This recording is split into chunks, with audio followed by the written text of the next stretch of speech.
In the high mountains of ancient Japan, the first snowfall arrives without a sound. It drifts from a sky pale as rice paper, settling gently upon roofs, shrine gates, and the winding paths that lead into forests untouched by time. Everything slows beneath its weight. The day's final lantern flicker, the murmur of distant water, even the steady pulse of the earth. Winter is not merely a season here. It is a presence that arrives like a wandering spirit. The mountains breathe in frost and exhale silence. Cedar trees bend slightly under fresh layers of white, bowing as though paying respect to the arrival of something sacred. Tiny crystals glimmer on their branches, like offerings left for forgotten gods. Along a narrow ridge, far from the warmth of any home, wind weaves through the air in hushed spirals. It gathers fallen flakes and sends them dancing like spirits in celebration. Beneath its cold embrace, the world feels suspended, not awake, not asleep, but resting somewhere in between. It is within this stillness that old stories find shape. Long ago, the people of these lands learned to fear winter nights. They spoke in whispers of a woman who walked where storms gathered, a figure who appeared only when the world was quiet enough to hear snowflakes land. Her presence was like a dream of moonlight, beautiful beyond reason, silent beyond breath. Those who crossed her path described a face carved from winter itself, skin white as fresh snow, lips soft and cold, eyes deep and distant as frozen lakes. They called her Yuki-Onna, the snow woman. Some said she was born from a blizzard, a child of the wind. Others insisted she was once human, a woman who perished in the mountains, swallowed by cold, her spirit unable to find peace. The truth has long been hidden beneath the layers of winter's memory. But one thing is certain, she walks wherever the snow falls deepest. She appears where the night is calmest, and she leaves behind only silence. There are tales of travelers who felt her presence before seeing her, a sudden chill, a pause in the wind, the sense of being watched by something ancient yet fragile. They describe beauty so perfect it steals the breath from mortal lungs, until breath can never return. Yet not all stories speak of danger. Some speak of longing. They say the snow woman's heart remembers warmth, though her form cannot feel it.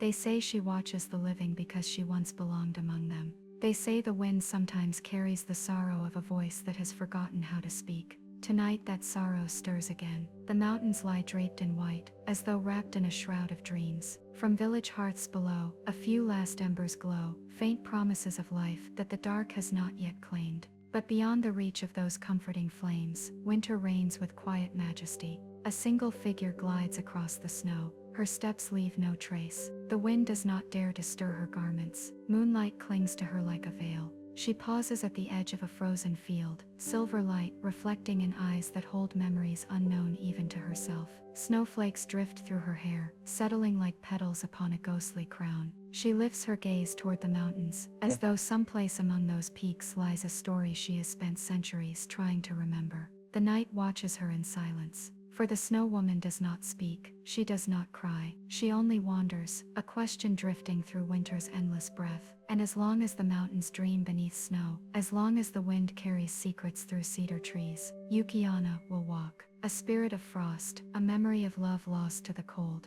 a figure forever searching for something she once knew, but can no longer name. The world grows still around her, the night deepens, and winter's story begins.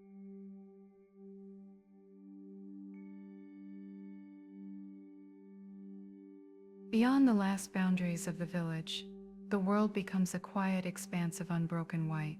The road that once guided merchants and wanderers has fallen asleep beneath winter's breath, concealed under drifting layers of snow. Where footsteps once left signs of life, only a smooth, untouched blanket remains, as if the mountain itself has chosen to erase every trace of the living world. The trees rise tall and solemn along the abandoned path. Cedar trunks, dark and ancient, form a long corridor that stretches into the heart of the mountains. Their branches droop beneath winter's weight, holding mounds of snow like delicate offerings to the sky. In their stillness they resemble old monks, silent, watchful, enduring. The wind moves gently between them, not howling, not fierce, simply present. It nudges loose snowflakes into drifting spirals, sending them floating like pale moths through the air. Each flake glimmers briefly, catching the moonlight before settling into a quiet place among countless others. It is here the snow woman wanders. Yuki-Onna drifts along the hidden trail, her form gliding just above the earth. Her kimono billows faintly around her, patterned like frost spreading across a window pane. A veil of white hair flows down her back, shifting slightly with every movement like strands of frozen silk. She does not disturb the snow beneath her. She leaves no mark behind. The forest receives her presence in complete silence, as though it has always been her home. Her gaze, calm and unreadable, traces the shape of winding branches above. There is a distant familiarity in the way they reach toward the sky, a memory she cannot fully grasp. Long ago, or perhaps not long ago at all, she must have known this world differently. She must have felt warmth once. She must have called some place home. Yet such pieces of her past lie buried beneath centuries of frost, too deep to be uncovered without shattering the ice around her heart. So she simply moves forward. The snow grows deeper, rising in rounded slopes along the sides of the trail. Fox tracks weave through the white terrain, disappearing into small tunnels leading away from the cold wind. In the distance, the muted hoot of a lone owl breaks the silence for a moment, then quiet returns once more, soft and total. A small stone statue appears ahead, a weathered figure of Jib, protector of travelers and children. Half buried beneath the snow, its round face remains gentle, a faint smile softened by frost. Someone once tied a red cloth around its neck, but time and winter have faded it to a dull pink. Yuki-Onna pauses beside the statue. For a breath she simply exists in the still air. Her pale hand lifts, hovering above the snow-covered stone, not touching, not disturbing, but as if some old instinct guides her to acknowledge the memory of someone who once prayed here. The wind exhales softly through the trees, and for an instant she feels something like sorrow drift across her heart like a shadow. She lowers her hand. A single snowflake lands upon the statue's face. Another follows. Soon it is wrapped in white once more. She continues on. The mountain gradually rises as she moves, the path narrowing while cliffs loom like silent sentinels on either side. Here frost clings to the sheer rock walls like delicate lace. Icicles descend in thin, glistening daggers, a frozen curtain swaying gently with the breath of the night. Mist begins to form, curling low across the ground, as if the earth itself is asleep and quietly dreaming. The moonlight, filtered by branches overhead, falls in silver patches upon the snow, each shimmering piece a gentle reminder that even darkness holds light when one looks closely. Ahead lies a small clearing, a pocket of space where the forest opens to the sky. At its center stands a withered cherry tree. Its branches are bare, twisted in shapes that once bloomed in vibrant pink.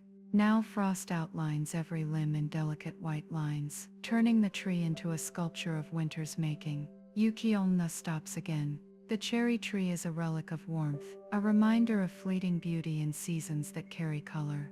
Perhaps she once stood beneath blossoms like these. Perhaps she once admired petals falling like confetti over lovers in spring. Or perhaps she stood as she does now, watching from a distance, unseen by those who laughed in the sunlight. The wind brushes through the frost-covered branches, causing them to chime faintly, like tiny bells crafted from glass. The sound stirs something within her, a memory without shape, a distant echo of a feeling she cannot name. The moon rests above her, calm and ancient, watching like a guardian of forgotten things. She lingers for a long moment in the clearing, a pale figure framed against winter's sculpture, like a painting no hand could create. Then the moment passes. She turns away, her silent journey continuing, leaving the cherry tree to dream of spring alone. The path narrows once more as she moves on, winding along the spine of a ridge where the snow is untouched and pure. The sky above has turned a deeper shade of silver blue, faint stars flickering through a thin veil of drifting clouds. Time seems to stretch here, each step like a slow heartbeat, echoing across a world that rarely remembers movement. Far below, valleys disappear into white haze. The world becomes shapes and shadows softened by snow, a cluster of trees dark against the pale ground, a fallen branch half buried in powder, a frozen creek that snakes silently through the forest floor. Every contour of the land feels suspended, frozen in a moment that has lasted for centuries. Yuki-Onna continues her quiet wandering. She passes beneath branches glazed with frost, so delicate they appear as spun glass. The slightest wind sends crystalline fragments drifting downward, catching the moonlight as they fall. Her presence seems to draw stillness from everything near. Even the wind hesitates as she glides by. Though she does not breathe as mortals do, she senses the cold deeply, not as discomfort, but as a memory. There was a time when she knew warmth. The memory remains faint, buried in silence. Yet a part of her longs for something she can no longer name. A raven watches her from a high branch, its feathers dusted with snow. Its dark eyes follow her, head tilted as if trying to understand what moves without leaving prints. It croaks once, a sound harsh enough to pierce the stillness, but even that noise fades quickly, swallowed by the night. She does not look back at it. She is drawn forward by something deeper. As the terrain rises, the cedar forest gives way to a grove of old pines. Their needles glimmer with frost, forming a canopy that filters moonlight into soft ribbons across the ground. Beneath them stand small stone altars, offerings once left to mountain spirits. Bowls have filled with snow. Wooden tablets curl at the edges from years of winter's touch. Yuki-Onna pauses beside one altar, tilting her head ever so slightly. A faint trace of incense still clings to the air, a scent carried through time. It stirs a feeling she does not understand, like the echo of a prayer whispered by someone she once knew. She extends a pale hand, fingers hovering above the snow-covered surface, not touching, never touching. There is power in the boundary between what she is and what the living world once offered her. The moment lingers, then falls away like a snowflake melting through memory. She turns from the shrine. The wind shifts, guiding her toward an incline that leads higher still. The moonlight fades behind clouds, leaving the ground glazed in dim blue shadows. Her form glides through the darkness, visible only when a stray glimmer of starlight finds the edge of her sleeve. Soon the quiet deepens into something heavier, not just silence, but solitude. Here the mountain grows wilder, trees stand farther apart, and the snow thickens in wide, untouched drifts. The world feels vast, a canvas of white that stretches into the unknown. Far ahead, a single lantern glows faintly. Its flame flickers within a small wooden hut, almost swallowed by the dark forest around it. Snow clings to its roof in rounded heaps, and frost spreads like lace across each window. The hut is abandoned, long ago left to the mercy of storms. Yet a sliver of warmth remains inside, a lone ember of a past life refusing to fade. Yuki-Onna drifts closer, curiosity pulling her forward in a way she cannot resist. She approaches the wall where the window once held light. Now the glass, cracked and cloudy, reflects only her pale silhouette. The sight stops her. She stares at her faint reflection, fragmented by ice crystals across the pane. For a moment the world seems to hold its breath. Her face, the shape of someone still young, the emptiness of someone forgotten by time. She leans closer, not from vanity but from a fragile instinct to recognize what she has become. A memory tries to surface, the warmth of laughter, a hand reaching for hers, snow falling on a night like this, but it dissolves before she can grasp it. Her reflection flickers as the wind stirs, and she steps back, allowing the moment to fade into cold silence once more.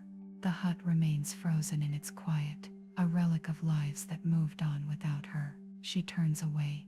The snow begins to fall heavier, soft, thick flakes tumbling lazily through the still air. They gather on her shoulders like delicate white petals, never melting, as if the snow itself recognizes its kin. Ahead, the trail disappears into a wide ridge that opens toward the deeper mountain ranges. Shadows move slowly across the slopes, cast by towering peaks and drifting clouds that swallow the moonlight. Yet Yuki-Onna feels no hesitation. She continues onward, through forests that forget, through wind that remembers, through snow that never questions her presence. She is winter walking, a spirit of silence, a reminder that the cold can be both beautiful and endless. As the night stretches on and the world sinks deeper into sleep, she remains awake, wandering, searching, existing within a loneliness so vast it becomes indistinguishable from the snow itself. and high in the mountains, where breath turns to frost and dreams freeze into stillness, the Snow Woman moves forward toward a story that has not yet revealed its ending.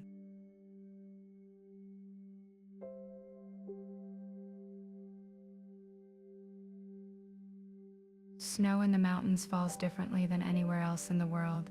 In the lowlands, snowflakes tumble and dance, catching breezes from every direction, as if unsure where to land. But here, the snow descends with purpose. Quiet, straight, certain. It is as though the sky has whispered to each flake where to rest, and they obey without hesitation. The cedar forest stands ancient and unwavering beneath the white weight that gathers on each branch. Their emerald needles barely show beneath the layered winter silk that coats them. When the wind moves through the grove, the trees do not sway wildly or creak with complaint. They merely breathe, softly scattering a silver shimmer into the air. That falling glitter becomes a quiet snowfall all its own, a second winter within the first. Between the trunks, light from the muted morning sky filters down in pale threads. The world holds that faint glow the way a candle does inside a paper lantern, dim, gentle, yet determined not to go out. Paths are hard to see here. Trails the villagers once followed have been buried many storms ago. No footprints remain. No animal dares to disturb this holy stillness. Winter has claimed every inch of the land, preserving it from even the memory of spring. Yet beneath all that silence, there is something the snow cannot fully hide. A faint pair of footprints appears, two delicate impressions pressed into the soft powder. They lead nowhere obvious, simply beginning beneath a frost-crusted pine, as if the one who made them materialized from thin air. The prints are slender, almost weightless. Their shape suggests the steps of a woman, but too light to belong to mortal flesh. A dusting of drifting snow fills them bit by bit. But still, they remain visible, persistent, traces of someone who leaves no trace. The villagers speak of these shapes with hushed reverence. They say footprints like these do not mark where feet have walked, but where ice has chosen to remember her passing. They say she appears only in the deepest cold, when the wind sharpens to a silver blade, and breath turns to frost the moment it meets the air. They say she glides rather than walks, barely brushing the earth as she passes. She does not come from the village. She does not belong to any world that warms. She is Yuki-Onna, the woman of snow, the spirit of the endless winter. Some stories claim she is beautiful beyond comparison, her skin pale as the full moon's light on fresh snow. Others warn she is terrible to behold, because beauty that freezes the heart is a beauty meant only for sorrow. The truth lies buried under more winters than any living soul has seen. A breeze sweeps through the trees, cold enough to quiet even the breath inside one's chest. Snow lifts from the forest floor in a slow spiraling drift, as though drawn upward by invisible hands. It wraps around the trunks, and then rushes forward like a white veil caught in flight. At the edge of sight, just for a moment, a feminine shape seems to form among the swirling flakes. Slim, still, watching. A moment later, the snow falls flat again, as though nothing had stirred. No voice speaks, no footsteps sound, only winter breathing through her frozen lungs. Stories say that Yuki-Onna does not wander aimlessly. She searches, for warmth she once knew, for love she once almost touched, for a life stolen from her by winter's merciless embrace. And though the villagers fear her, they pity her as well, for no grief is heavier than eternal loneliness. As evening settles over the forest, the world slips into that beautiful blue shade that dusk paints upon snow.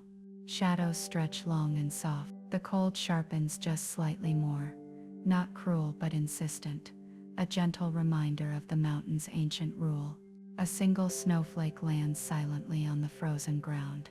Then another, and another, until the air becomes thick with falling white petals of winter.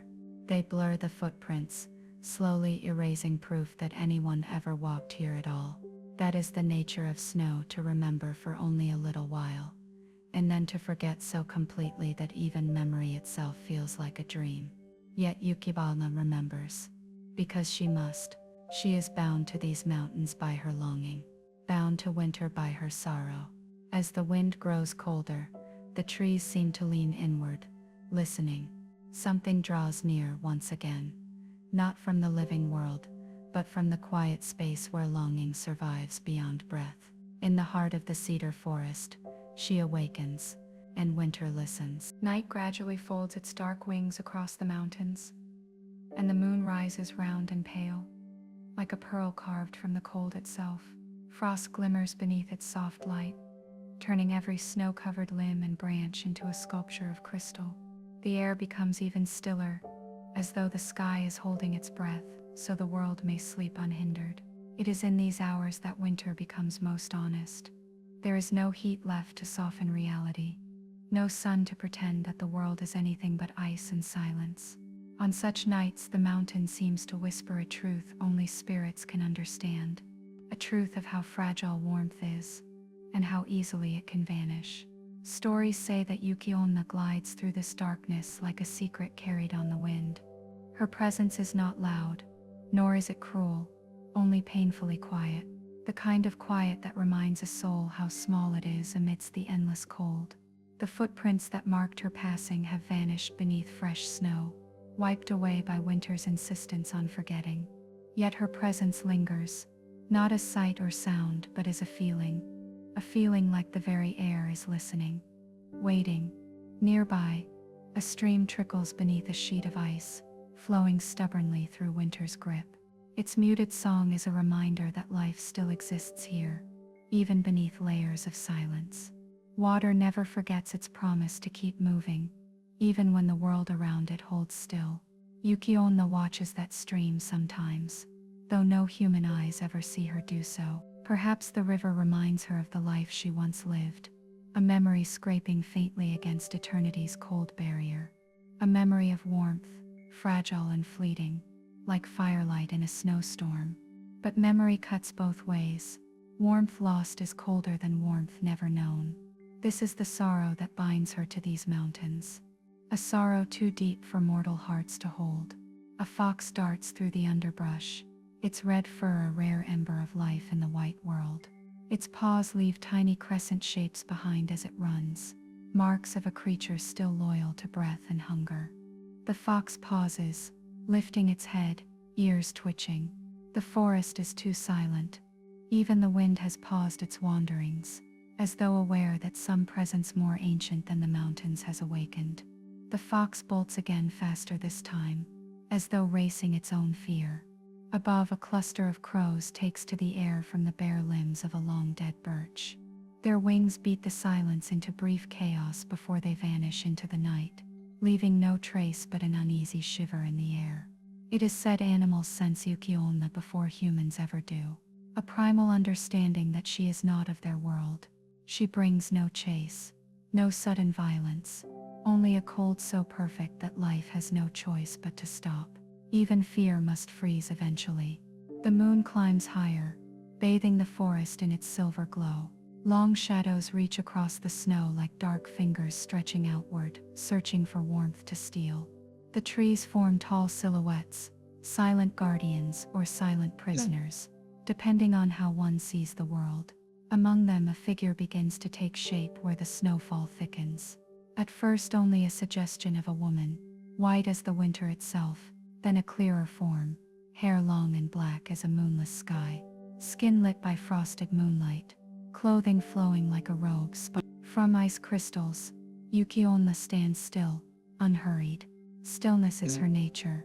Her eyes, pale and deep, hold the weight of countless winters. They see not just the world as it is, but the world as it once was, the warmth that slipped through her fingers a lifetime ago, and the warmth she can never feel again. She moves forward, gliding above the snow without sinking into it. Not walking, but carried by the air itself, as though fate refuses to let her touch the earth. Each motion is slow, deliberate, like a memory unfolding. In the distance, lights flicker faintly, lanterns in the windows of distant homes clinging to the mountain's edge. tiny sparks of heat against the cold night sky.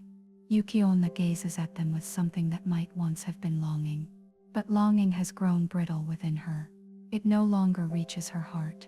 Even so, she stays near the homes of those who sleep under warm quilts and beside steady fires. She listens to soft breathing from behind thin walls made of snow-brushed wood and paper. She stands where warmth glows, unable to cross the boundary between what she is and what she once was.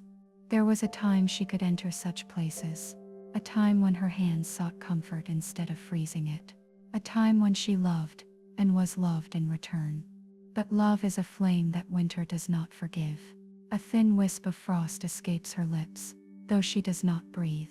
It curls and disappears into the night like a ghost, remembering the shape of a sigh. The forest behind her does not question. The mountains do not judge. They simply exist as she exists, held in place by time, unchanged and unchanging. Above her, snow begins to fall again. Tiny feathers of ice drifting down from the heaven's quiet throat. They cling to her hair but melt into nothing before they can stay. Even snow cannot hold on to a creature made of winter. She turns away from the flickering lights. Warmth is not hers to claim. Not anymore. The wind rises once more, scattering snow into swirling ribbons that dance around her. The moon watches her move through the darkness, a pale ghost beneath its silver eye. And the forest, ancient and patient, simply waits.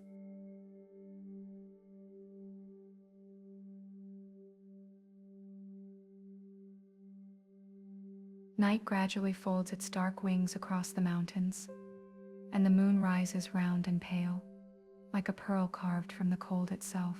Frost glimmers beneath its soft light, turning every snow-covered limb and branch into a sculpture of crystal.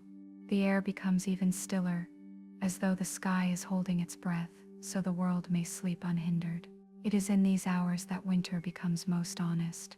There is no heat left to soften reality, no sun to pretend that the world is anything but ice and silence. On such nights, the mountain seems to whisper a truth only spirits can understand, a truth of how fragile warmth is, and how easily it can vanish. Stories say that Yuki-Onna glides through this darkness like a secret carried on the wind. Her presence is not loud, nor is it cruel, only painfully quiet, the kind of quiet that reminds a soul how small it is amidst the endless cold. The footprints that marked her passing have vanished beneath fresh snow, wiped away by winter's insistence on forgetting. Yet her presence lingers, not as sight or sound, but as a feeling like the very air is listening, waiting. Nearby, a stream trickles beneath a sheet of ice, flowing stubbornly through winter's grip. Its muted song is a reminder that life still exists here, even beneath layers of silence. Water never forgets its promise to keep moving, even when the world around it holds still. Yuki-Onna watches that stream sometimes, though no human eyes ever see her do so. Perhaps the river reminds her of the life she once lived, a memory scraping faintly against eternity's cold barrier. A memory of warmth, fragile and fleeting, like firelight in a snowstorm. But memory cuts both ways. Warmth lost is colder than warmth never known. This is the sorrow that binds her to these mountains. A sorrow too deep for mortal hearts to hold. A fox darts through the underbrush, its red fur a rare ember of life in the white world. Its paws leave tiny crescent shapes behind as it runs, marks of a creature still loyal to breath and hunger. The fox pauses, lifting its head, ears twitching. The forest is too silent. Even the wind has paused its wanderings, as though aware that some presence more ancient than the mountains has awakened. The fox bolts again, faster this time, as though racing its own fear. Above, a cluster of crows takes to the air from the bare limbs of a long-dead birch. Their wings beat the silence into brief chaos before they vanish into the night, leaving no trace but an uneasy shiver in the air. It is said animals sense Yuki-Onna before humans ever do, a primal understanding that she is not of their world. She brings no chase, no sudden violence, only a cold so perfect that life has no choice but to stop. Even fear must freeze eventually. The moon climbs higher, bathing the forest in its silver glow. Long shadows reach across the snow like dark fingers stretching outward, searching for warmth to steal.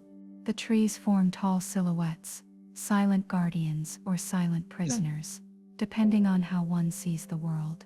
Among them, a figure begins to take shape where the snowfall thickens.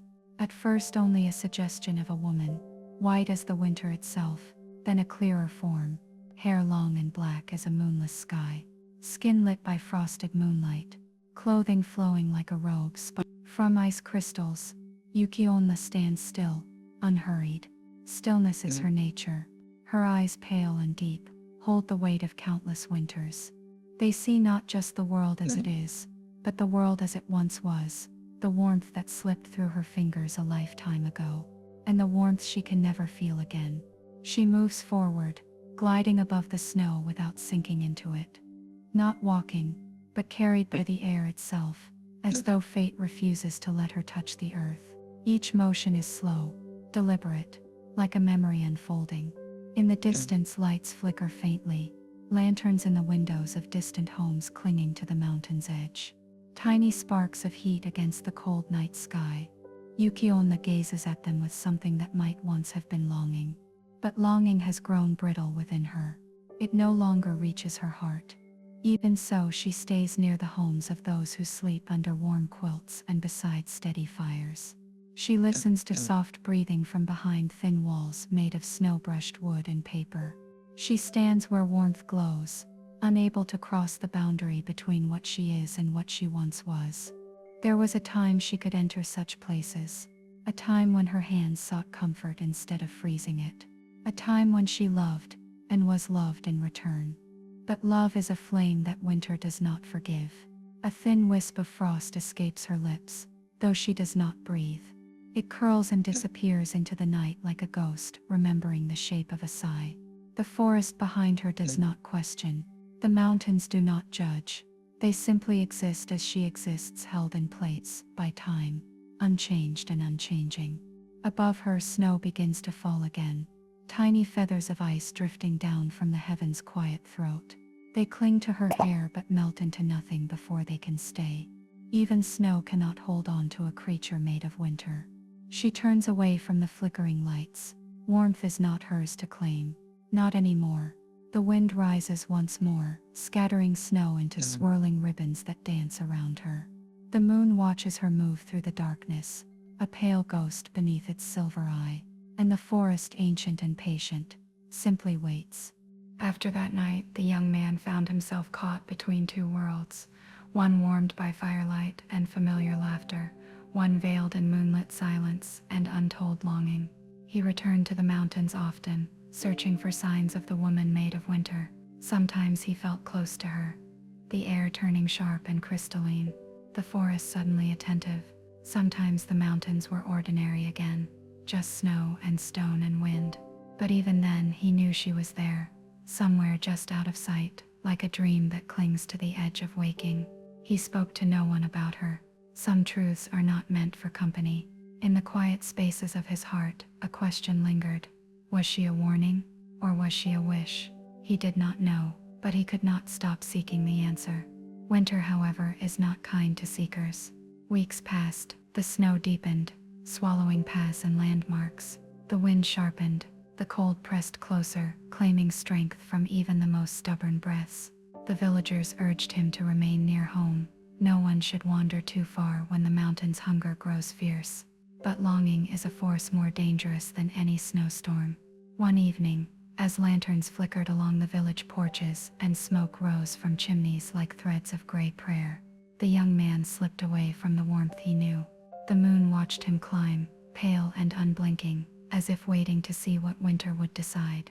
The forest met him with silence once more. No animal tracks, no wind, just the faint crunch of his own footsteps. He followed memory more than direction, each step guided by a thread of hope, so thin it should have broken long ago. But hope is strange in winter. It becomes stubborn, almost frozen, clinging harder when warmth is farthest away. Then movement, a shape gliding between the trees, just a flicker of white against white.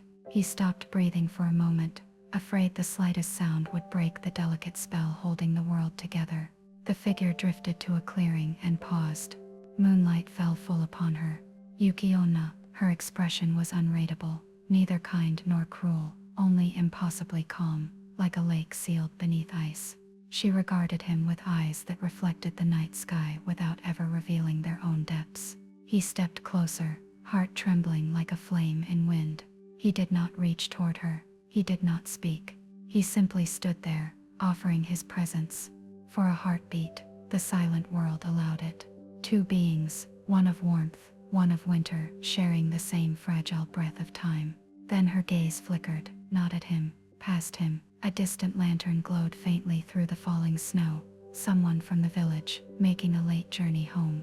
Her eyes widened by a fraction, barely a flinch, but in that small motion lay a tidal wave of fear. Warmth approaching, she stepped back, not in anger, in panic. Winter recoils from fire. The young man reached out, not to touch her but to stay her retreat, but the wind rose sharply, slamming between them like a wall of glass. Snow burst upward in a spiral, tearing the world into white chaos. He shielded his eyes, and in that blink of disorientation, she was gone. The clearing lay empty, the snow settling slowly back into silence, an erasure as gentle as it was absolute. He returned to the village, shivering from more than cold. He lay awake through the night, staring at the wooden ceiling as the fire cracked in the hearth. He did not speak her name, he did not even know it, but he whispered in his thoughts, "Don't disappear." His heart felt too warm in his chest, like something the winter would resent. Outside, the snow continued to fall, burying the footprints that led home and the ones that led away. The mountain did not care for love stories, especially not those that tried to bloom in the heart of winter. Yuki-Onna wandered deeper into the night, her form growing faint beneath the thickening snow. She carried no footprints, no weight, only the echo of a moment she had almost allowed to exist. Her pace grew unsteady, her form flickered at the edges. Fear tightened around her like a noose of ice. She pressed a hand to her chest, where a heartbeat should have been. There was no pulse, there never was, but there was something else, a warmth that had no right to be there. Memory, and memory can be more dangerous than heat. She moved faster, fleeing the places where she had lingered too long. A winter spirit is not meant to feel longing. Her sorrow was allowed, her loneliness was expected. But hope is the crack in the ice, and cracks spread. She reached a frozen ravine, where the wind's voice was loud enough to drown thought. There she paused, pressing her eyes closed against the ache blooming inside her. Love, she remembered love.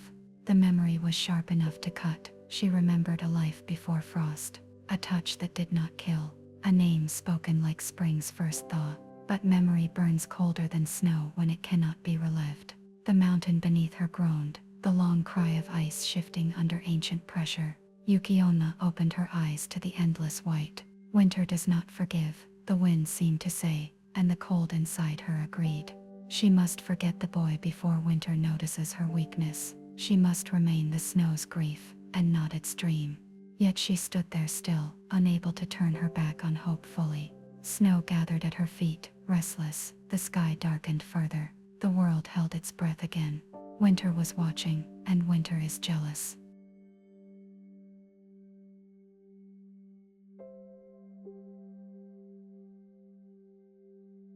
The mountain had always believed it, understood winter. It knew the quiet laws of frost, the stern stillness of frozen rivers, the gentle hush of snowfall tucking the world to sleep. It knew that warmth was a visitor, rare, fleeting, destined to pass through and never linger. And so when warmth returned in the form of a boy carrying firelight inside his chest, the mountain grew restless. For days after their encounter, the snow spirits whispered uneasily through the pines.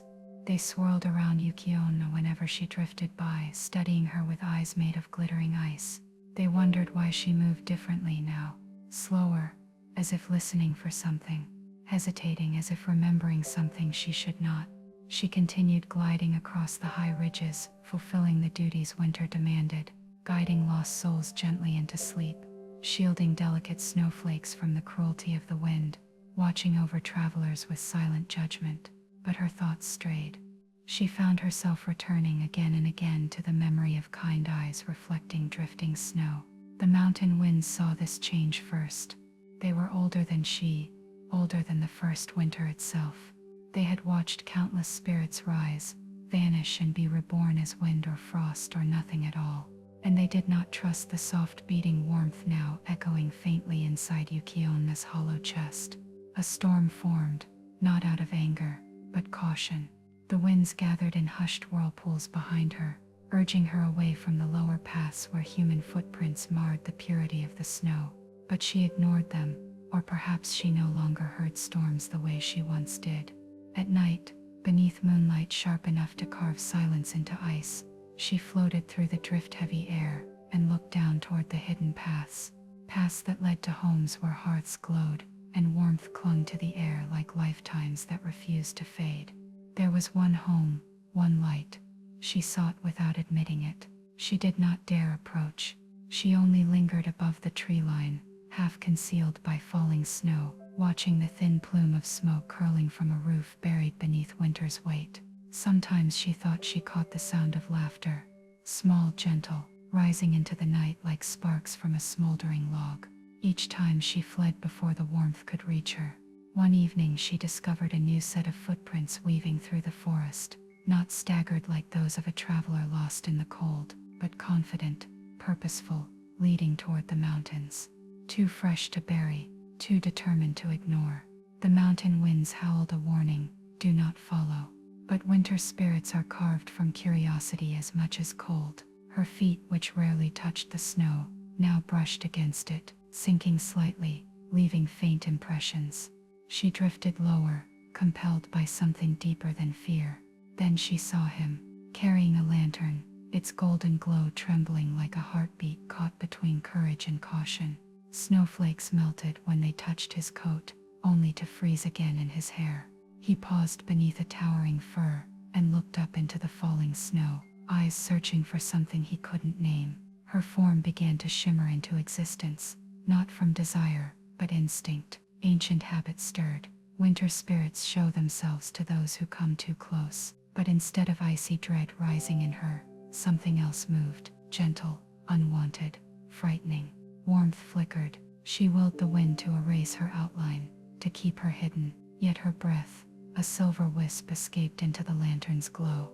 The boy turned toward her. Yuki-Onna froze, literally, figuratively, as still as a statue carved of winter's memory. She waited for him to shiver, to step back, to fear her. That would make it easier. Instead, he smiled, a small smile, grateful, relieved, as if seeing an old friend who had been expected all along. Something inside her core cracked softly.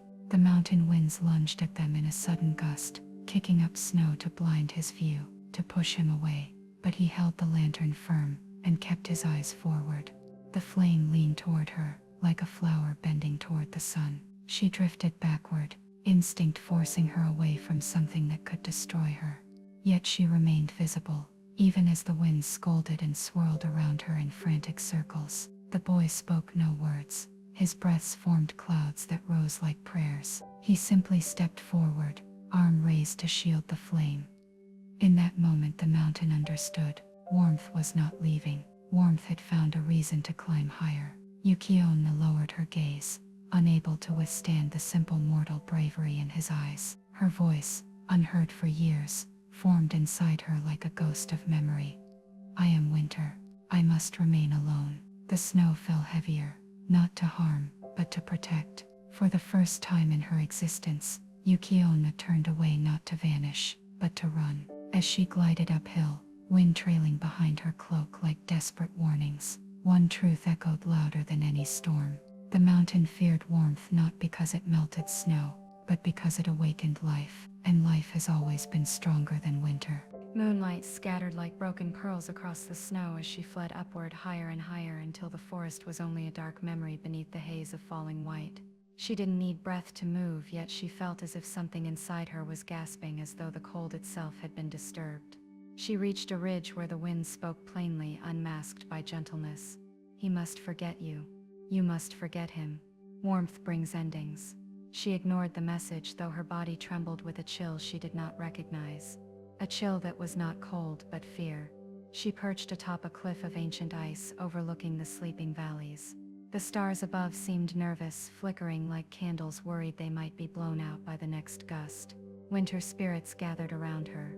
Soft silhouettes of drifting frost and pale figures woven from the darkness between snowflakes. They did not need faces to express concern. One stepped forward, older than she, its form outlined by shards of moonlight. When it spoke, the sound resembled icicles chiming in deep caverns. "You are changing." Yuki-Onna lowered her gaze to the endless white plains. "I am not," she whispered, though her voice wavered like thawing ice. "He saw you," the spirit said, "and you did not take his warmth." A rule older than winter itself pulsed in the air. When a mortal sees you clearly, you take their final breath. Gently, so they may become one with the snow. But she had not. She couldn't. She thought of the lantern glow trembling against the cold, the timid hope in his eyes. "I will avoid him," she said quietly. "He will return home and forget the mountain." The spirit said nothing. Silence deepened, the kind of silence that only arrives when truth is being weighed. Finally, it replied, "Avoiding warmth does not extinguish it." Then, like all things winter cannot hold forever, the spirit drifted into the wind and disappeared. Naname, she tried to return to the life she had always known. She guided a weary traveler lost in snow down a hidden path. She spread frost delicately across a frozen pond to keep its secrets safe. She brushed a single snowflake into a child's bare hand outside a distant village, allowing the child to laugh at how quickly it vanished into warmth. Each act was quiet, distant, hollow, yet every sigh from the wind reminded her she should be made entirely of frost and forgetfulness. Not curiosity, not hope, but something subtle had changed. When she moved, the snow didn't crunch beneath her. It whispered. When she paused, the air around her felt expectant. It was as if winter itself waited, breath held to see what she would do next. Night after night, beneath skies heavy with silent stars, she found her path turning toward the same valley. The one where a boy with a stubborn lantern searched for something he should never find. Once, she caught sight of his tracks again, each step pressing deeply into the snow, deeper than fear should allow. He had ventured farther. Too far. She clutched the fabric of her kimono, fingers made of delicate frost fighting a pull she did not understand. She vanished into a flurry of snow, chasing the echoes of his footsteps before the cold could swallow them whole. The forest at the mountain's base welcomed her with a strange calm. The firs bowed under snow's gentle weight. The lantern's light flickered between branches. She recognized its tremble as though it were her own pulse. He was not wandering blindly. He was searching, with purpose. She hovered behind a veil of falling snow, close enough to feel the heat of his breath touch the edge of her cold. The lantern flame wavered, uncertain whether to fear or follow. He exhaled, voice low and fragile in the quiet. "Are you there?" The words were not meant to be heard. They were a hope spoken aloud to keep courage from freezing. Her heart, the hollow chamber where winter once slept, ached. Wind gathered behind her like a warning hand on her shoulder. Do not answer. But in the fragile hush of snowfall, even silence is a choice. She took one step forward, and another, until she stood where the lantern light met the falling snow. Warmth reached for her. Winter tried to pull her back. Snow suspended midair, indecisive, like time hesitating to turn the next page. Then she did the impossible. She whispered his name, and the mountain shuddered.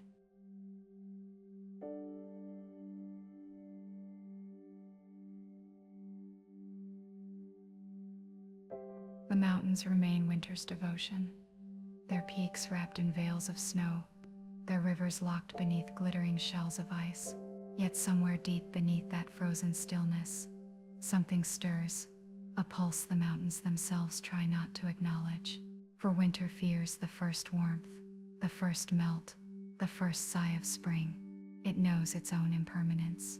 Tonight, a faint wind moves between the cedar trunks, softer than before, as though it carries a secret too delicate to announce. It slips around ancient stones, slides across the powdery ground, and brushes gently against the footprints Yuki-Onna has left behind, prints that never sink too deep, never linger long, as though even the earth is unsure whether she is truly touching it. She stops upon a lone ridge, where the moonlight gathers like silver silk. Below, a frozen lake lies unmoving, a perfect sheet of glass, sharp enough to cut the world into two reflections. In it, the moon stares back at itself, one pale and distant above, another faint and trembling below. The air is so still that for a moment, time seems exhausted, settling its weight gently on the snow. Yuki-Onna lowers her gaze toward the reflection and sees herself staring back, a figure of moonlight and mist, a woman made of night frost, eyes that remember too much, hair that drags like smoke over a winter storm, and skin colder than anything that has ever touched this world. She wonders, not for the first time, whether the reflection below is the real her, a soul forever submerged beneath a veil of ice, unable to break free. A thin crack appears on the lake's surface, a hairline fracture glowing in moonlight, not caused by weight, for she weighs nothing, not caused by movement, for she barely moves, but caused perhaps by doubt. Cracks once given purpose only grow. The mountains do not approve. The wind hushes sharply, as if reminding her of the rules she was woven into. She is winter's promise, eternal cold, eternal silence. The world must sleep under her breath. She must not hesitate, but hesitation has already happened. A soft pulse rises beneath the ice, faint, rhythmic, insistent. It is the heartbeat of the earth, calling gently to the seasons that wait their turn. No winter lasts forever. Even spirits must remember this. Yuki-Onna steps away, but the pulse follows. It tugs at memory, fragments long buried under snow. A man's hands warmed by lantern flame, his breath turning to fog as he whispered a name she once answered to. A door sliding open, a home she thought could thaw her. Memory is dangerous. It melts the boundaries she must keep. Still, the memory continues. A night of fierce snowfall, a lantern's glow flickering against icy wind, a voice pleading for her to stay, fingers lacing with hers, before she realized how swiftly warmth becomes loss. She cannot allow warmth. Warmth breaks everything. She moves deeper into the mountain forests, where bamboo bends under blankets of snow. The hush there is absolute, the kind of silence that could swallow stars. Yet among the silence, she notices something new, a droplet of water falling from a leaf's tip, small but undeniable, a thaw. It feels like betrayal. Winter tightens around her, the snow flurries strengthening their grip, the air growing sharper, the sky lowering as though the clouds themselves want to bury all signs of change. The mountains rumble, ancient and cold, warning her not to stray from who she must be. But the droplet falls again, and suddenly, drip, drip, drip, a rhythm she has no power to forbid. Her breath falters, her purpose shakes. She retreats to the deep valley where forgotten shrines gather moss, even beneath winter's rule. Stone foxes sit unfinished by time, their watchful eyes frozen mid-blink. Paper charms flutter faintly against a wooden torii gate, even though there is no wind. Here the spirits of older winters linger, those who once ruled before her. She kneels before a shrine, not to pray. Spirits like her do not ask for blessings. They are the reason others pray. Instead, she listens. The silence around her changes. It becomes aware, like a sleeping god opening an eye beneath soil and ancient roots. Winter itself seems to inhale through the cedars, preparing to speak in a voice that predates mountains. A message arrives, not as words but as certainty. Endure. You are frost. You do not melt. The command coils coldly around her heart, but a single drop of water lands on her hand. She stares at it, perfectly round, perfectly clear, perfectly alive. The world beneath winter has begun to wake. The droplet glides across her skin, a single bead of warmth where warmth should not exist. It startles her more deeply than any blade ever could. She watches as it trails down her finger, clinging to a knuckle before falling into the snow below, and disappearing instantly into the cold she commands. It leaves behind nothing, no trace, no mark, as though winter fought back the moment it appeared. But she felt it. She felt it. Her chest tightens, a sensation sharp and unfamiliar, the echo of a heartbeat she once had. A heartbeat that the cold has tried for centuries to erase. It is a reminder that she was not always ice, that once she lived. Life is the one thing winter fears. Another drop falls from a branch above, and another, and another. The air, still frigid and bright, carries attention. Change is trying to enter the season, slipping in through cracks too small for winter to seal. Yuki-Onna closes her eyes. This cannot be allowed. She rises from the snow without leaving a footprint, her form light as a sigh. The charm papers hanging on the torii gate tremble as she glides past, sensing the cold in her wake. The fox statues stare blankly ahead, yet she feels their judgment, stone-faced guardians, who remember the world before her endless wandering began. As she moves deeper into the cedar forest, frost begins to bloom on every surface her presence touches. Leaves curl in fear. The beginnings of thaw shrink back. Winter reasserts itself. She exhales. The breath becomes a storm. Wind howls, snow lifts from the ground in spiraling waves, and the cold seals every droplet back into ice. The mountains approve, relieved, possessive. Winter is restored, but her steps falter. The pulse beneath the ice still beats, quiet, patient, knowing. The forest spreads out into a clearing, one she recognizes, despite the way seasons blur into each other. Long ago, too long, there once stood a home here, a simple hut with a thatched roof, smoke curling from its chimney, a lantern glowing like captured starlight. She remembers a night when a young man opened that door and saw her, saw beauty instead of fear, warmth instead of frost. He smiled at her. No one should have smiled. Every rule she embodied crumbled in that moment. He wrapped a coat around her shoulders. She didn't need it, and guided her inside. The firelight made her hands look alive again. Her lips felt like skin instead of ice. She stayed until the first whisper of dawn clawed at her edges, the sun reminding her what she must destroy if she lingers too long. She vanished before he woke, leaving behind the faint scent of snow and sorrow. But the warmth he offered never vanished from her memory. The snow shifts beneath her, snapping her back to the present. The hut is gone now, swallowed by years and winter.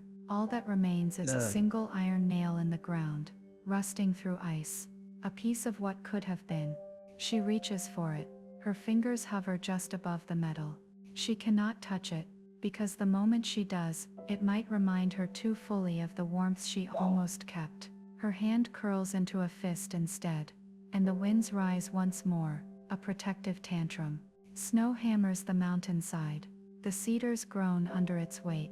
Winter refuses to let the past melt, but beneath the storm she is creating, she feels something shift inside her, a conflict between duty and desire, between being the cold and wanting to feel alive again.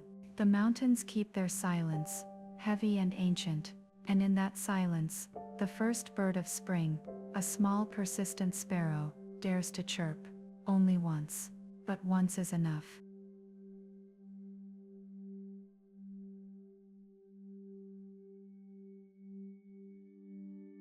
Snow falls again that night, gently, endlessly, as though the mountains wish to bury the day's hesitation beneath a deeper white. The world becomes muted, wrapped in quiet ribbons of frost. No footsteps disturb the drifts. No lantern cuts through the darkness. Only the hush of winter reigns. Yuki-Onna stands at the highest ridge overlooking the valley below. Her form is a pale shimmer against the night sky, her long hair cascading like moonlight through drifting flakes. The wind lifts strands of it into the air, but they never tangle. Ice allows no disorder. She gazes at the silent forests stretching beneath her, at the snaking river locked beneath frozen skin, at the faint outline of distant thatched rooftops huddled deep in their sleep. Everything looks peaceful, still, obedient, a perfect winter. Yet, she does not feel victorious. There is no triumph in freezing a world already too quiet. There is no joy in reigning over a landscape too afraid to move. Her thoughts drift like the snowfall, slow, soft, dissolving as soon as they appear. Who was she before the cold claimed her? Who did she laugh with? Who loved her enough that losing them turned warmth into a curse? The mountains remain silent. They always do. She closes her eyes, and in the darkness behind them she sees color. The red of lacquered wood, the soft gold of firelight, the warm brown of a hand reaching for hers. Not the boy from the shrine, someone older. A memory deeper, heavier, half buried beneath centuries of ice. A voice calm, gentle, calling her name, her name. She tries to remember it. Snow Woman, Spirit of Frost, Yuki-Onna. These are titles, not truths. There was once a girl beneath the myth. She presses her palm to her chest. If she listens closely, very closely, she imagines she can hear something faint beneath the frozen silence. A heartbeat, weak, stubborn, alive. It terrifies her. If she remembers her name, will she become vulnerable again? Will the cold lose its hold on her? Will she melt into the one thing she cannot bear to feel fully? Grief. A soft rumble echoes through the mountains. Not thunder, not storm. An avalanche shifting in the distance. Nature's reminder that even the strongest winter fractures over time. The wind slows. The snow pauses midair, suspended as though the world itself is holding its breath. Yuki-Onna opens her eyes. A single petal, white as frost, but unmistakably a blossom, drifts past her face. She reaches out. It lands against her fingers. It does not freeze. It does not die. It simply rests there, quietly proving that time continues, even if she has tried to stop it. Spring is not an enemy. It is a promise she cannot destroy forever. The petal lifts in the breeze again, floating downward toward the valley. Weightless, fearless, alive. She watches it go. For the first time in an age, she lets something beautiful escape her grasp. Night deepens, and the stars sharpen above the mountains like points of ancient memory. The cold sky feels endless, yet something beneath it has begun to stir. A quiet shift, fragile as the breath forming mist at her lips. Yuki-Onna descends the ridge slowly, allowing the snowfall to gather around her ankles like loyal attendants. The deeper she moves into the valley, the more the world remembers the secret she tries to forget. She once belonged to life. The river awaits her. Though frozen, she feels its pulse beneath the glassy surface. Water always remembers the path it once took, and so too do souls. The ice reflects the moonlight sharply, like a mirror unwilling to soften the truth. She kneels beside the frozen stream. For a moment, she allows herself to imagine the sound of water, not the whisper of wind over frost, but flow, movement, change, things she has feared longer than she has existed in this form. Her fingers hover just above the ice. The surface shivers. Not a crack, a memory, a flicker of life buried beneath her silence. Shadows move far below, blurred like ghosts trying to swim upward. A warmth touches her again, not physical, emotional, not present, remembered. She closes her eyes and sees a dim fire in a home small enough that every heartbeat felt shared.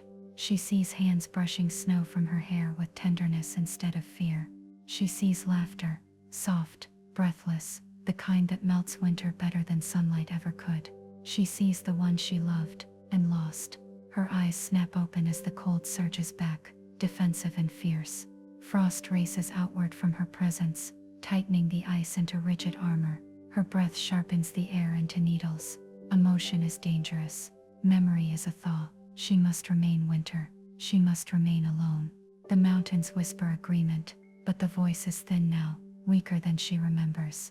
Spring has begun its quiet rebellion. She rises again, pulling the night around her like a cloak. The wind follows her command, yet hesitates at its edges, unsure whether it should nurture warmth or extinguish it.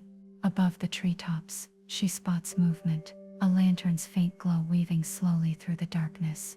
The boy, the one who dared to approach her shrine, the one who felt no fear, the one who is slowly melting the ice inside her. The lantern light flickers, hopeful, searching. Yuki-Onna watches, motionless and hidden. If he finds her, His warmth may awaken what should remain buried. If she finds him, her cold may freeze what deserves to live. The snow pauses again, caught between seasons. She should turn away. She should become mist and vanish into the forest. But she does not move. The boy takes another step, and winter waits to see which direction her heart will fall.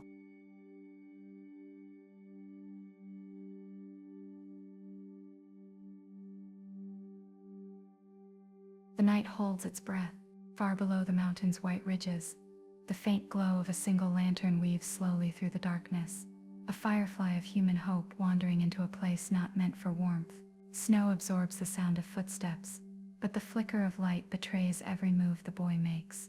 He walks carefully, shoulders hunched against the wind, though it does not bite him as cruelly as it should. The storm watches him, puzzled. This warmth should have fled by now. Yuki-Onna stands high above, a silent witness carved of winter. Her gaze follows him not with hunger, nor with malice, but with a feeling she refuses to name. Curiosity can be forgiven, longing cannot. The lantern swings lightly as he steps beneath the cedar trees. Its glow paints circles in the air, revealing flakes drifting like soft confessions. He pauses often, brushing snow from his path, checking the mountains as if they might answer him. The boy returns to the place where her presence lingered. Perhaps he hopes to see once more the spirit he did not fear. Humans chase what they do not understand, especially if it feels like wonder instead of danger. Yuki-Onna moves without disturbing the world. Her form melts into the snowfall, reappearing closer, then gone again, an apparition of hesitation. She does not want him to leave. She does not want him to come any nearer. The heart should not be given the chance to choose. The boy kneels near a cluster of stones half buried in frost. He sets the lantern down and unwraps a cloth bundle. Inside rests a small clay bowl, steam curling upward like the breath of a dream, trying not to fade. He brought warmth into her domain, warmth meant for her. The fragrance rises through the cold miso and mountain herbs, simple but heartfelt. He places the offering carefully, with a reverence that suggests he speaks softly even when silence is required. His eyelashes are dusted with frost. His hands tremble, not from fear, but hope. He holds the bowl out toward the shadows, waiting, as if patience alone could summon her. Yuki-Onna's fingers twitch. The scent reaches her thoughts, stirring memories she buried deep beneath grief. Someone once offered her warmth like this. Someone she allowed too close. The lantern glows brighter against the dark, defying the night. Snowflakes melt instantly upon its glass. The boy remains still, trusting that the one he seeks is near enough to hear his heartbeat. He is wrong. She hears his heartbeat even when he is far away. Yuki-Onna steps closer, no more than she must, but enough that the cold curls protectively around her. The wind tugs at the boy's hood, whispering warnings he does not understand. He rises slowly, gaze sweeping the darkened trees. He should run, he should. But the mountains give no sign, and the storm waits for her command. For a moment neither warmth nor winter wins. The lantern's flame dances, hopeful, fragile, balancing the entire world on one trembling wick. And she lets herself watch. Just watch. Because in the heart of winter, this tiny defiance feels like a miracle she is not sure she deserves to end.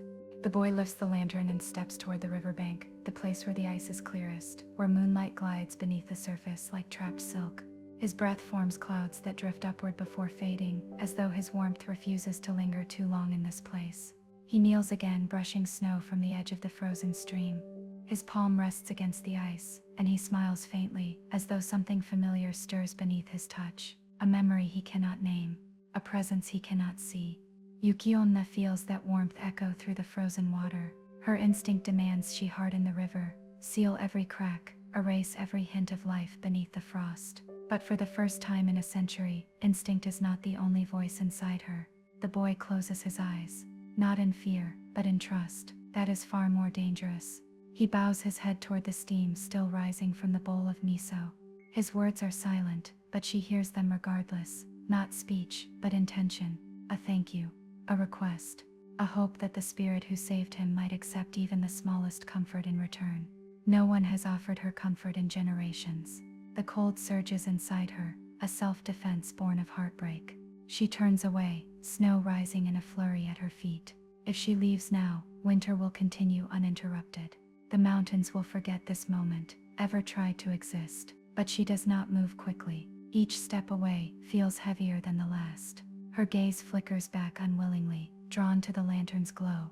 And in that glow, she sees something impossible. The faintest reflection of herself on the icy stream. Not the ghostly outline the moon sometimes grants her. Not the perfect sculpture winter insists she must remain. This reflection looks human. Her hair moves as though touched by a gentle hand. Her eyes soften, not sharpen.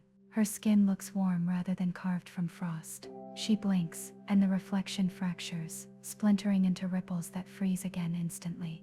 The truth restores itself. She is winter. She is silence. She is alone. The boy stands and takes a few cautious steps toward the deeper forest, toward her. His certainty is quiet but unwavering. He follows a feeling he does not understand, guided only by intuition and a heart too warm for this cold. Her heart, if it can still be called that, stumbles. He pauses beneath a cedar whose branches hang low under the weight of snow. Frost glitters on his sleeves, turning him into a figure halfway between seasons, a child of warmth wearing winter's cloak. Slowly, carefully, he removes his scarf, and he drapes it across the lowest branch of the cedar, as though offering protection to the very cold that threatens him. The scarf swings slightly in the wind, a soft thread of color in a world made of white and shadow. Yuki-Onna stares at it, transfixed by the gesture. A gift, a promise, an invitation. The mountains shift uneasily. Winter is not meant to receive kindness. The boy takes one last look around, then bows low, a moment of pure respect, before he turns to leave, lantern in hand, footsteps retreating toward the unseen village. Yuki-Onna remains frozen in place, but inside her the ice cracks silently. She could vanish now, simply fade into the snow, into the legend she has always been. But her gaze stays fixed on the scarf. A simple offering, yet it feels heavier than time. Snow continues to fall, but for the first time, she does not feel entirely separate from it. The lantern light grows distant, swallowed by the dark. But its glow has already carved a warm space in the cold around her, a space that refuses to shrink. Winter watches her carefully, and waits. The mountains become still again. Every flake that falls seems to do so with purpose, as though the storm itself is waiting for her reaction. Yuki-Onna stands beneath the cedar, whose branch now carries a fragment of human warmth. The scarf brushes gently against the needles, a heartbeat made of wool. She reaches toward it, stops, her hand hovers inches away, trembling with the thread of choice. To touch it would be to acknowledge the longing she buried long ago. To touch it would be to break the vow she made to the winter that keeps her alive. The wind shifts, soft, coaxing, as if the mountain wishes to see what she will do. Yuki-Onna's fingers brush the fabric, just barely, but that is enough. Warmth does not burn her, not immediately. Instead, she feels something even more dangerous, a flicker of comfort. Her breath catches, forming a cloud that clings to the scarf before dissolving into the night. In that shared breath, winter loosens its grip on her just slightly, like a hand slipping from frost-bitten skin. She withdraws quickly, startled by her own desire. The scarf sways, and she sees again the image reflected in the river ice, the version of herself that does not belong to the snow. She turns sharply, as if to flee from the thought, but her body refuses to vanish into the storm. Her feet remain planted, rooted not by ice, but by uncertainty. She watches the direction the boy disappeared. His footprints glow faintly in the lantern's memory, each step leaving behind more warmth than she would ever admit. No human has ever walked away from her without fear racing them home. But he did. He trusted her enough to leave something behind. The bowl of miso continues to steam beside the stones. Slowly, the vapor rises into the air and drifts toward her like a plea, a fragile offering against centuries of cold. Yuki-Onna closes her eyes. In darkness she hears echoes, a laugh lost in snowfall, a hand she once tried to warm, a promise that melted away with spring. Memory is cruelty. Winter is its weapon.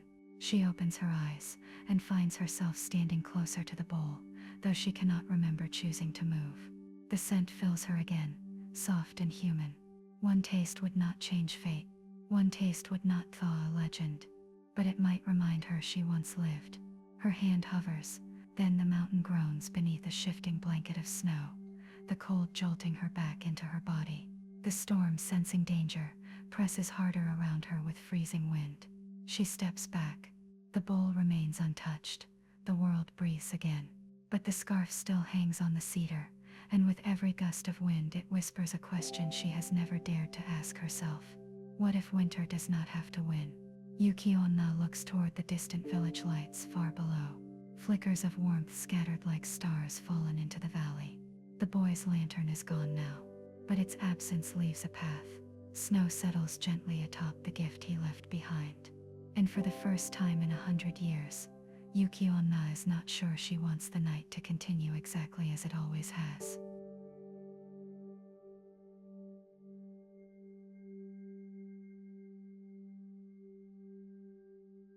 Dawn tries to enter the mountains, but the sun rises reluctantly here.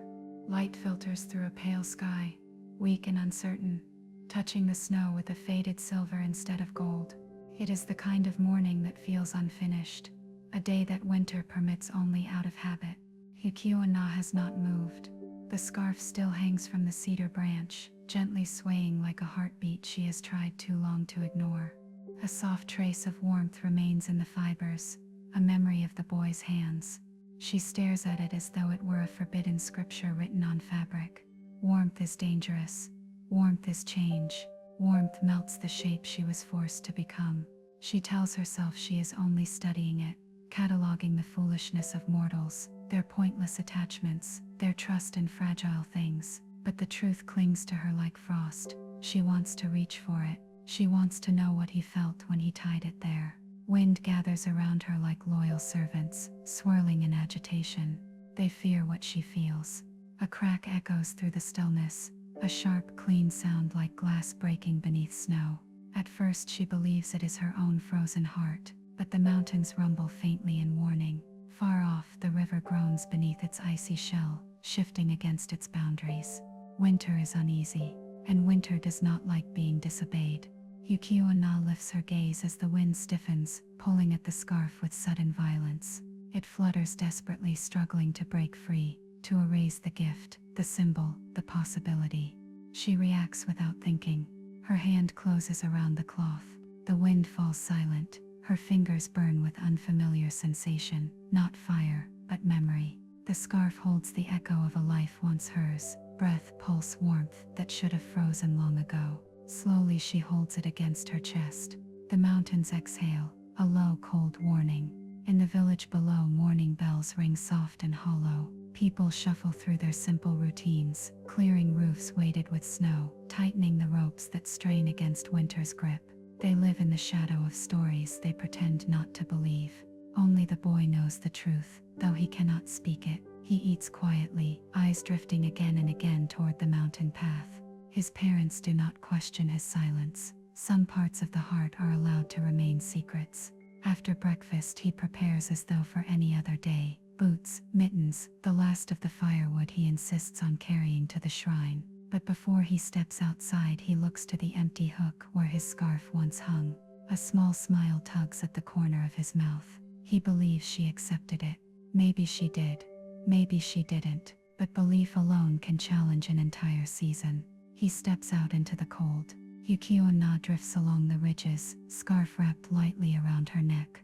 She expects the cloth to fade into snow as everything living eventually does, but the color remains, stubborn as a heartbeat. The warmth spreads too gently to fear, at first, but then she feels a deeper shift.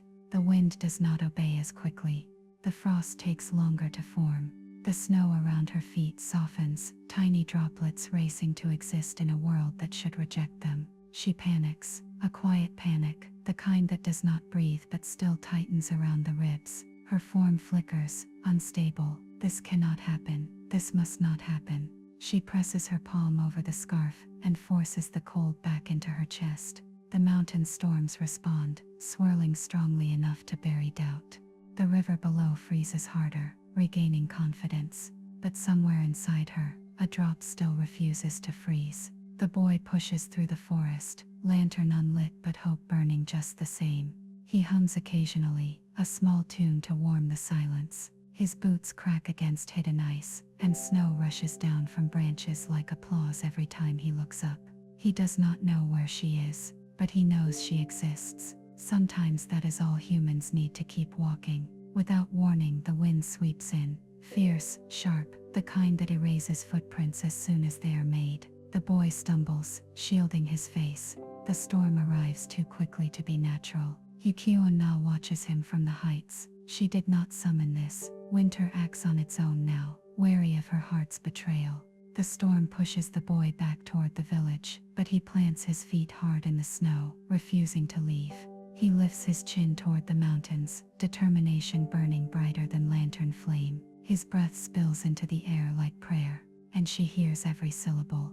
Yuki-Onna closes her eyes, a decision forming with the force of an avalanche, held in place by a single fragile thought. She cannot let him stay, but she also cannot let him go. The storm roars impatiently, demanding she choose a side. She opens her eyes, and for the first time in a century, she steps toward warmth. The wind recoils at her choice. It lashes at her hair, tangles the scarf violently, tries to tear it away. But her hand rises like a command, and the storm hesitates. The mountains tremble in quiet protest. For so long, winter trusted her to remain unchanged. Now she threatens to become something else. She descends the slope in silence. Her feet do not leave prints, but each step shakes loose memories buried beneath century-old snow. A distant echo whispers in her mind, of a woman who once loved a traveler, who once felt the warmth of firelight on her skin. The story never ended kindly. Winter remembers that too. Below, the boy braces against the gusts, arms shielding his face. His courage is not loud, it is stubborn and small, the kind that keeps a candle lit long after others have given up on the night. The storm claws at him again, and again he refuses to turn back. Yuki-Onna stops just before he might see her. She watches the steam of his breaths rise and dissolve. He is shaking, not from fear, but cold. Her cold. She caused this. Even now she cannot help it. His scarf, the new one his mother forced on him this morning, is wrapped tightly around his neck. But frost has begun to cling to the ends. If he stays too long, winter will claim what warmth remains. Her sorrow forms snowflakes. Enough, she whispers to no one. Her voice is soft, a snowfall landing on still water. Yet the storm pauses. The wind seems offended, swirling anxiously above the treetops instead of crushing them. The boy straightens, blinking frost from his lashes. The quiet that follows feels delicate, like a window cracked open to something impossible. He senses her, not with sight, not with sound, but with certainty. He looks up toward the ridge where she stands, and though their eyes do not meet, their hearts do. Yuki-Onna turns away, not to vanish, but to lead. She glides into the deeper forest, where cedars hold the weight of endless winters. The trees lean in as she passes, boughs heavy with snow, as though bowing to a queen who refuses her throne. She pauses at a familiar clearing, a place hidden from storms, where the river once flowed freely before her sorrow sealed it into glass. This was where she died, and where she remained. The wind falters here, uncertain of authority. She waits. Moments later, the boy steps into the clearing, breath sharp and eyes wide with awe he cannot hide. The air around him shivers with the presence he pursued. Fear and wonder sit in his chest, like twin birds unsure which should sing. He knows she is near. He does not speak, because what words could survive this cold? Instead, he kneels again. He folds his hands. He bows his head, not to a ghost, but to someone deserving respect. Yuki-Onna trembles, barely, yet enough that a dusting of snow falls from her shoulders. She does not step closer, not yet, but she lets herself exist. She lets herself be seen. Moonlight pierces the clouded morning, a silver arrow striking the ice beneath their feet. The frozen river glows faintly, like a secret preparing to surface. And in that glow, she sees the woman she once was. The wife who waited for a promise broken by death. The lover whose warmth drained into winter's veins. The spirit cursed not for cruelty, but grief. A century has passed. The wound has not healed. The boy lifts his head, eyes searching the silent air. He does not flee. Something inside her cracks. the fragile wall that kept pain from thawing. She reaches up, fingertips grazing the scarf he gave her, as though grounding herself in proof that kindness still exists. Winter feels her resolve and retaliates. A violent blast explodes from the mountains, a scream of ice and rage. The sky darkens instantly. Snow coils like serpents through the air. Trees groan under sudden weight. Yuki-Onna stumbles, not from the force, but from the battle inside her. The storm demands obedience. It demands she remain the monster legend named her to be. She clutches the scarf, pressing it to her heart. Her voice rises, louder this time, not a plea, but a command. Stop. The blizzard collapses into silence. Flakes fall gently once more. The mountains grow still, and winter listens. The boy watches the impossible calm unfold in front of him, eyes filled with quiet awe. He speaks not with sound, but with a small hopeful smile. She steps forward, and finally, he sees her.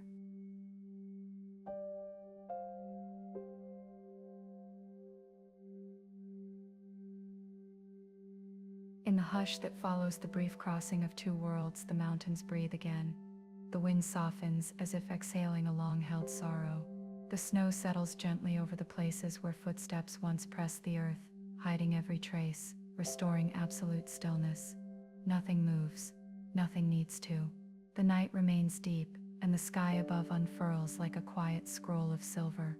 Stars drift in slow patterns behind the moonlit clouds, glimmering as though they too remember her shape.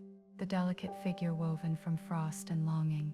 Somewhere among the white ridges, a presence lingers, not seen, not heard yet felt, like the faint memory of a dream upon waking. Not a ghost, not a woman, but something between, a breath with a name whispered only by winter.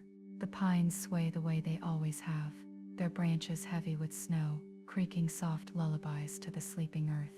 The mountains stand old and patient, guardians of all forgotten things, and the cold, the gentle, shimmering cold, wraps the land in a blanket that quiets every thought. The world grows softer, edges blur, distance melts. The long river of time, usually rushing forward, slows to a lazy drift beneath the ice. Even the moon seems to stand still for a moment longer, as if watching over the last fragile echoes of her story.